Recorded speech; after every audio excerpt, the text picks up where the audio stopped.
如果选不上，那表示我努力不够，我一定接受，我一定尽全力的支持党初选制度产生的候选人，和平、安定、经济未来，这8个字就是我信仰的价值。身为党员，要党主席和党中央一起努力找回3样东西。第一，要找回中国国民党的党魂；第二，找回当国民党人的荣誉；第三，找回国民党失去的年轻人。我愿意参加初选，我不愿意接受征召，绝对不接受征召。如果选上，我愿意参加初选 ，yes。那我代表国民党参加2020的这个角逐。如果选不上，那表示我努力不够，我一定接受，我一定尽全力的支持党初选制度产生的候选人。我不是一个副手的适合的人选因为我习惯做决策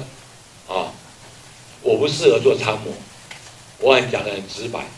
所以，但是我会用各种方法协助这个胜出的人。我想我首先呢，对于郭董事长发的这一份声明，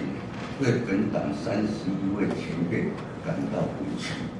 感到非常委屈第二点呢，郭台铭董事长提到说，是他讲的还是他的声明不晓得。提到说这份声明提到说百年世袭的中常委，我想我要跟各位报告，我们中常委呢是2年1任，以前还最硬的时候还1年1任，是由我们全国党代表1000多位投票一票一票产生，所以民主的方式产生，这种方式产生呢不叫世袭，我们呢不叫这个百年，因为我们都是靠选举来产生。可以看到我们的这个党代表分布到全国还有海外各地，所以呢要投一票也不简单，这个我也跟各位报告那我们认为说，今天呢这个我们是否在中常委的利益凌驾在党的利益，凌驾在国家的利益？我想，我们郭董事长当时在我们中山厅的时候，第一个对我们的孙中山先生提了3个提供，第二个对我们的蒋总裁提了3个功，第三个动作对我们的金国先生提了3个鞠躬。他当时也认为说，要国民党要团结来下架蔡英文，来下架民进党，当时也认为这样。当时他也认为说，我们他来参加这个初选，如果他赢的话，他不接受征召，他参加初选。如果他赢的话，由他来代表国民党参选2020的这个总统参选。如果他说的时候，他愿意协助最大的努力呢，来辅助我们出现的人来辅选他来当选，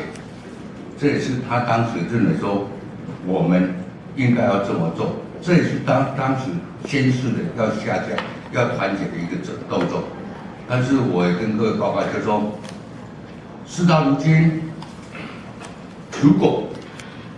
我们不能在一起的话，还是我昨天讲了一句话，大家好聚好散，没有什么恶言相向。而我们也认为说，分手呢不必讲恶言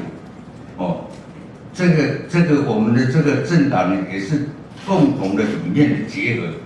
你没有共同的理念留在这里也太影响。但是呢，我们认为说，到现在为止，我也呼吁说，国民党的支持者，我们南京的支持者，到了今天已经够了风暴了，所以我们应该是晴天来的，应该是团结一致来打赢这个胜战。所以呢，在此特别提出呼吁，谢谢。